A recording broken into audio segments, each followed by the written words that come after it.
बिस्मिल्लाहिर्रहमानिर्रहीम। अस्सलाम वालेकुम नादरीन, आप यूट्यूब चैनल देख रहे हैं। मैं इमरान खान हूं। अब सुहेल अफरीदी साहब जो एक जरगा करने जा रहे हैं ना, एस्टेब्लिशमेंट की पूरी तवज्जो वहां पे, और वो ये चाहते हैं कि वो जरगे से पहले कोई ना कोई ऐसी एक्टिविटी करें कि जरगे को खराब करें। और जरगा होने जा रहा है वादिये तीरा के मामलात के ऊपर, और वादिये तीरा के मामलात के ऊपर जो इंफॉर्मेशन है वो मैं आपके साथ शेयर करूंगा। आप हैरान हो जाएंगे कि वादिये तीरा के अंदर से जो खबरें आ रही हैं, वफाकी हुकूमत के जितने दावे हैं उन्हें तीरा के रहने वाले लोगों ने जिस तरह उड़ा के रख दिया है, ये जरा आप देखिए कि वादिये तीरा के लोग अब क्या कहते हैं। पहले तो आप JUIF के जो मकामी रहनुमा है उनकी बात सुने। फजल रहमान साहब की पार्टी है ना, वो कहते हैं जी ये हुकूमत कह रही है कि लोग बर्फ की वजह से निकले हैं। तो इस पर उन्होंने कहा जी पिछले 10 बरसों में ऐसी कोई नकल मकानी नहीं हुई, तो अब ये लोग क्यों घर बार छोड़कर आ रहे हैं। लोग सर्दी से निपटने के लिए पहले ही मुनासिब इंतजाम रखते हैं। यहां कोई पहली मर्तबा बर्फबारी या सर्दी नहीं आई है, हर साल मौसम ऐसा ही होता है। तो यह हुकूमत की बात झूठ साबित हुई जो दावा किया गया हुकूमत की जानिब से कि जनाब बर्फबारी की वजह से ये लोग निकले हैं। फिर एक और जो तीरा के मकामी ताजिर हैं वो कहते हैं जब ऑपरेशन की बातें शुरू हुई तो तीरा की तरफ राशन ले जाने पर पाबंदी आयद कर दी गई कि जनाब यहां पे ऑपरेशन करना है तो राशन भी नहीं लेके जाना, लोगों को निकालना है यहां से। एक ट्रक आना बड़ी मुश्किल से, यानी एक ट्रक आटे का था, वो बड़ी मुश्किल से रवाना हुआ, मगर बर्फबारी खराब हालात के बायस वो मंजिल तक नहीं पहुंच सका। हुकूमत ने इलाका खाली करने का नहीं कहा, तो फिर ये रजिस्ट्रेशन कौन कर रहा था।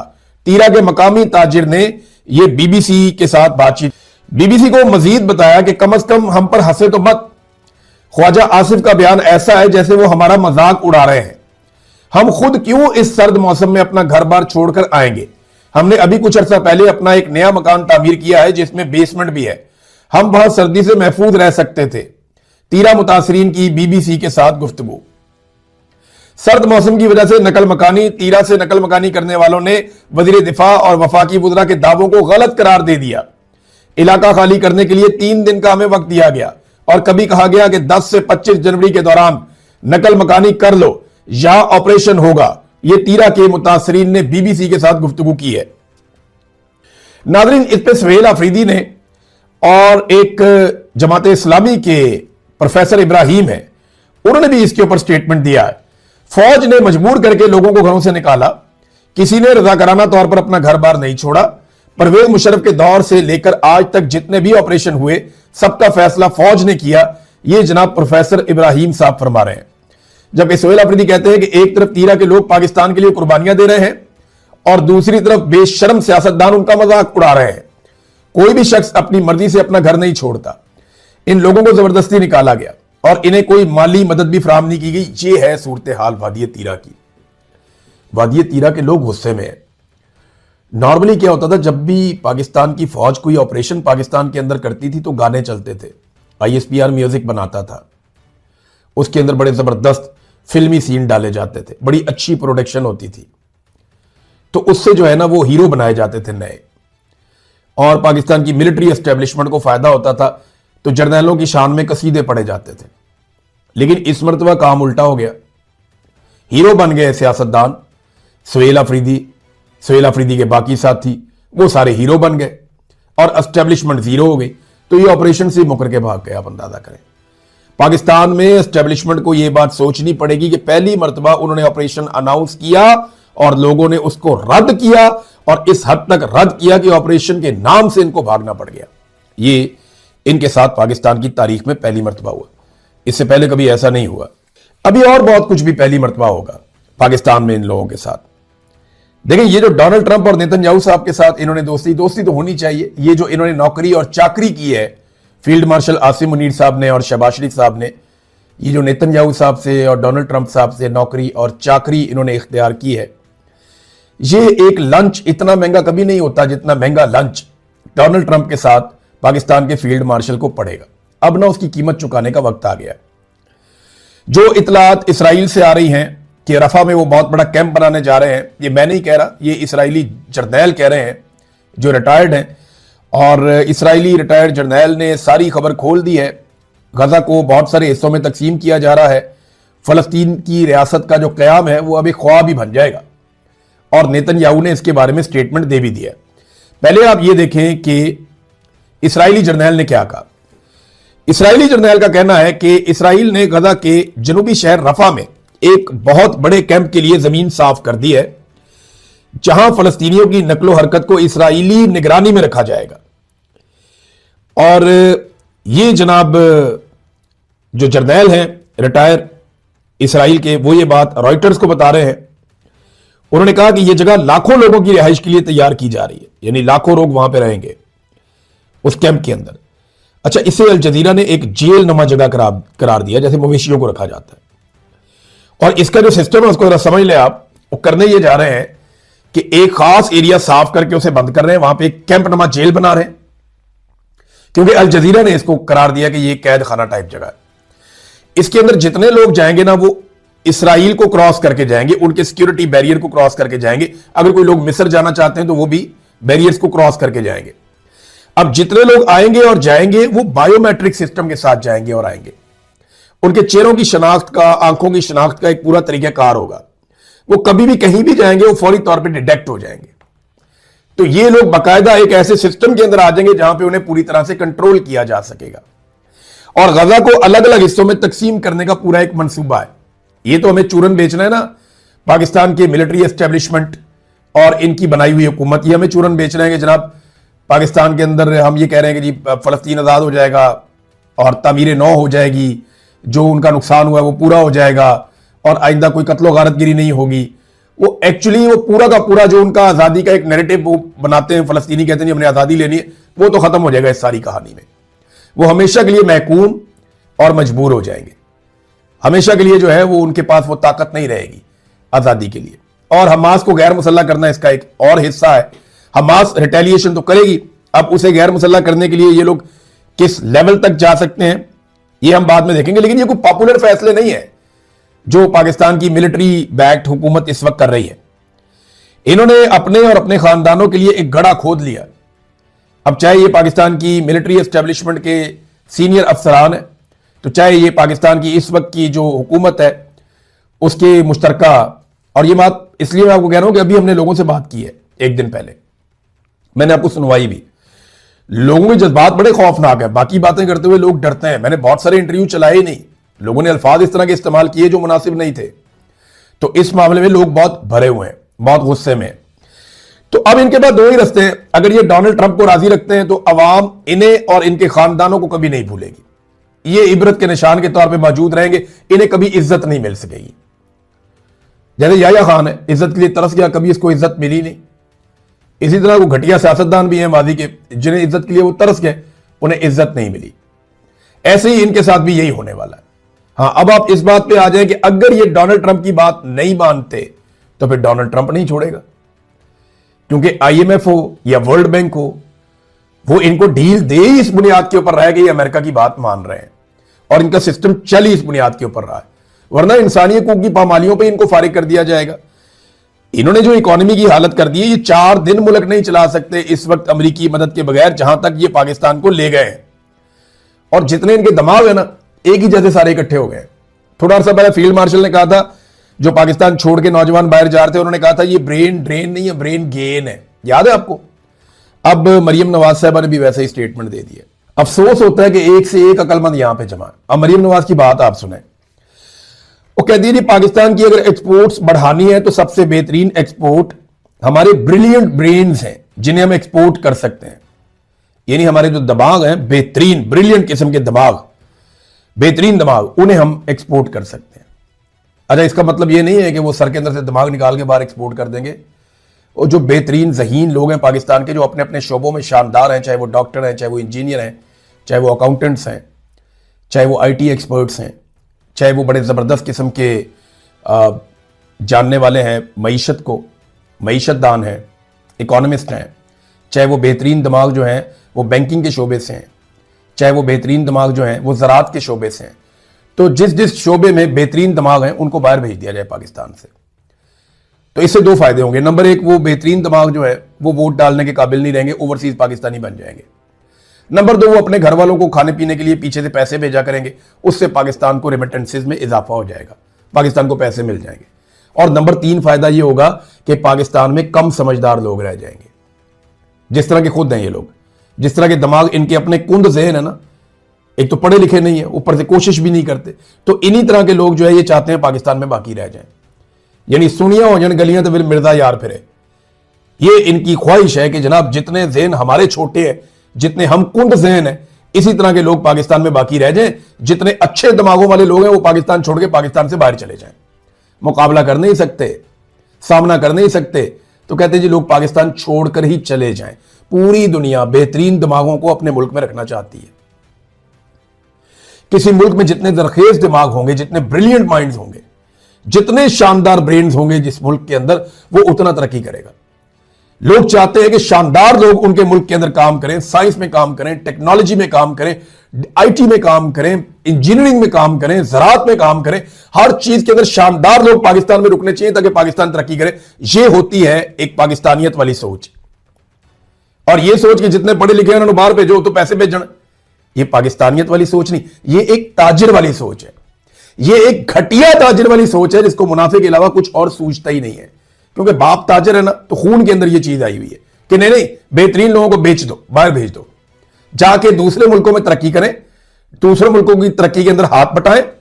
जहां मैं बहुत सारे डॉक्टर्स को मिलता हूं, वो कहते हैं हम पाकिस्तान में काम करना चाहते हैं, हमें कम पैसे मिले और ज्यादा काम करना पड़े, फिर भी हम पाकिस्तान में काम करें, लेकिन हमें वहां पर तहफ्फुज नहीं है, किसी भी चीज का तहफ्फुज नहीं है, इज्जत नहीं है, कोई सिस्टम ही नहीं है वहां काम करने का।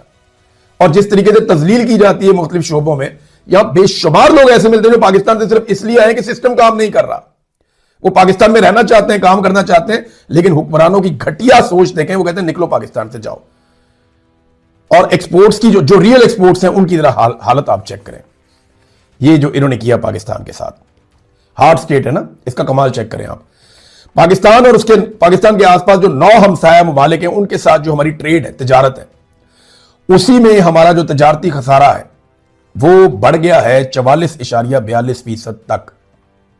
अंदाजा करें आप, तजारती खसारा 44.42% तक हमारा बढ़ गया इन मुल्कों के साथ। वजह क्या है? हम ज्यादा चीजें इंपोर्ट कर रहे हैं और बाहर कुछ भिजवा ही नहीं पा रहे। तो अब ये कह रहे हैं जनाब जो समझदार लोग हैं वो पाकिस्तान छोड़ के भाग। एक्चुअली मशवरा इन्होंने ये दिया है कि जिसकी खोपड़ी में अकल है ना, जो समझदार आदमी है, मशवरा मरियम नवाज ये दे रही है पाकिस्तान छोड़ के भाग जाओ। यही बात फील्ड मार्शल आसिम मुनीर साहब ने दूसरे अल्फाज में कही थी। ये चाहते ही नहीं कोई अकलमंद आदमी पाकिस्तान के अंदर रहे, क्योंकि अकलमंद आदमी सवाल करेगा, इनके पास जवाब कोई नहीं है।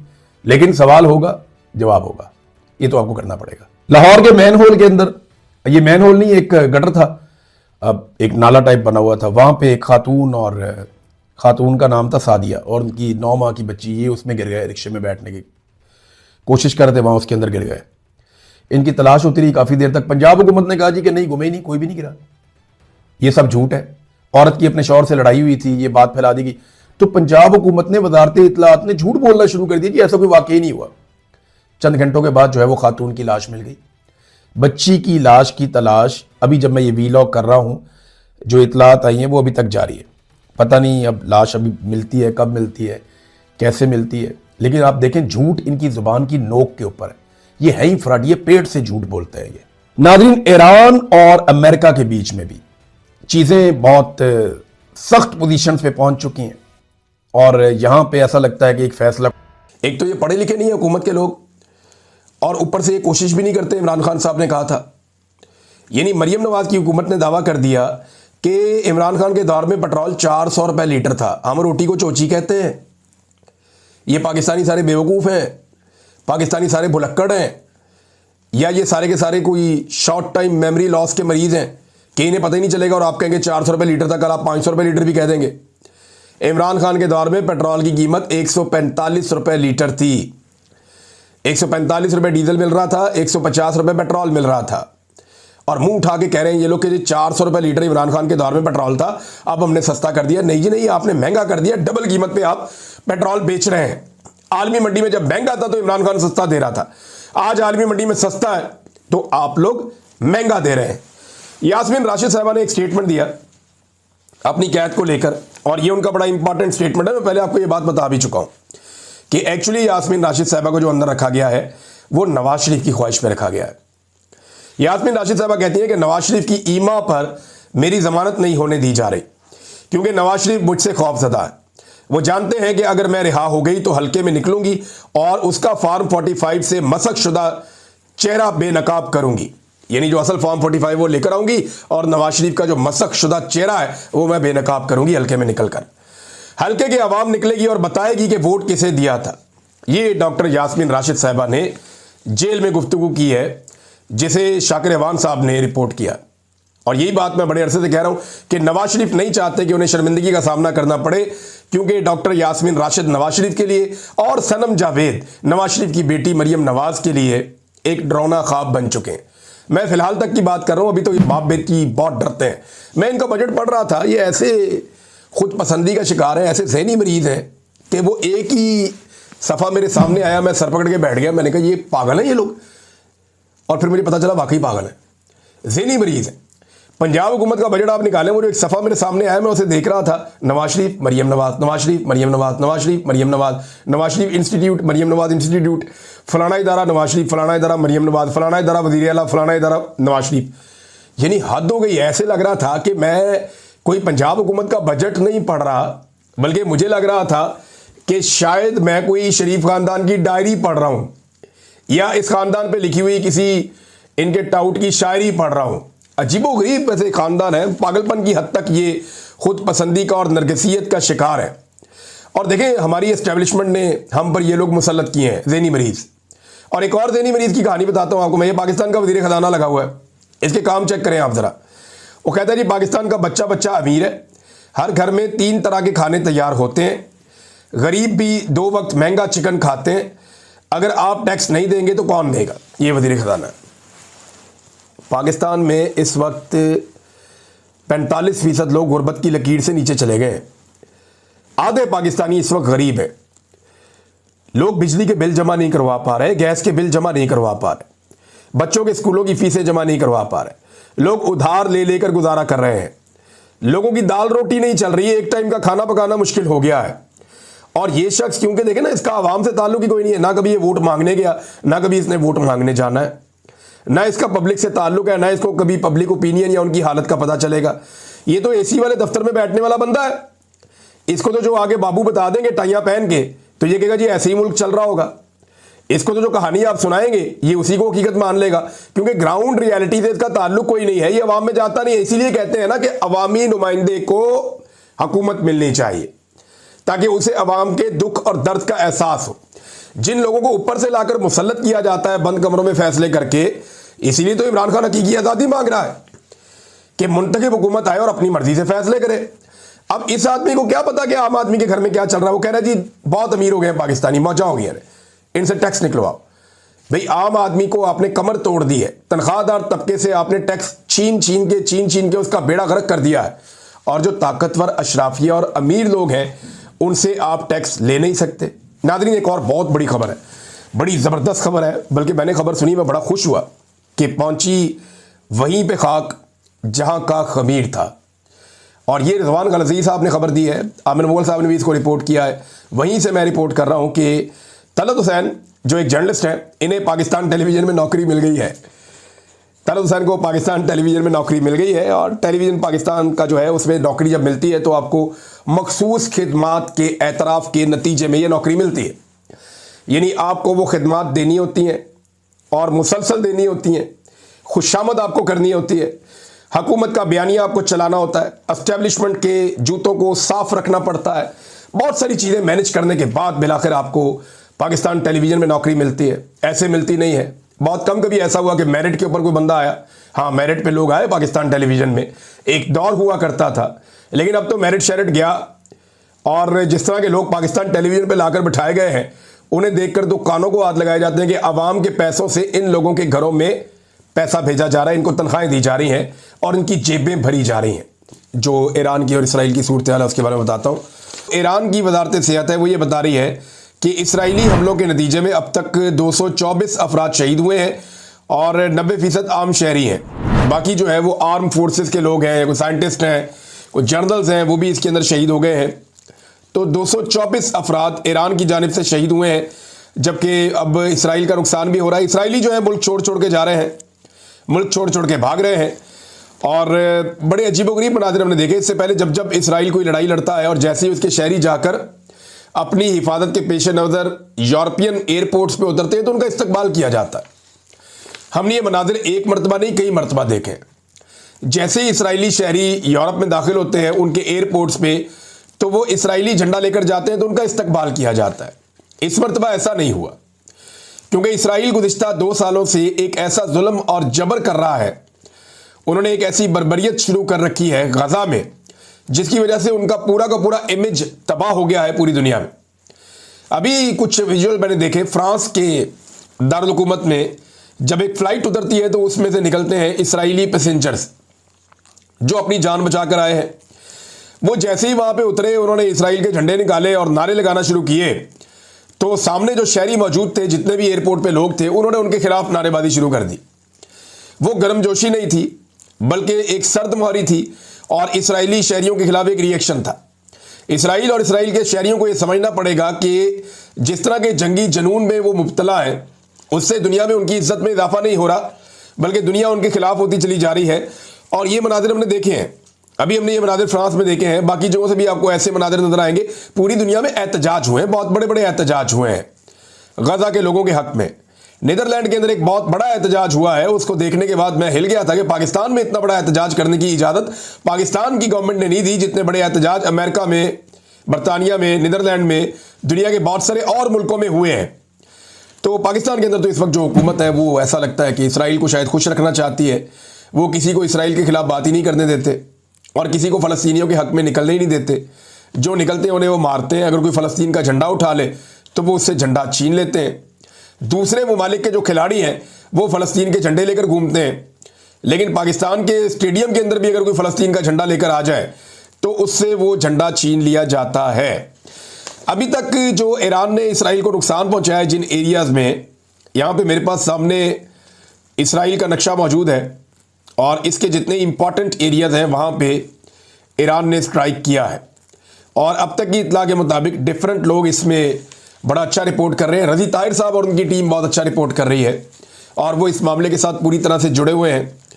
अब जो कामयाबियाँ ईरान को मिली है उनमें हीफा की आयल रिफाइनरी जो है वो जुज़वी तौर पर तबाह कर दी है।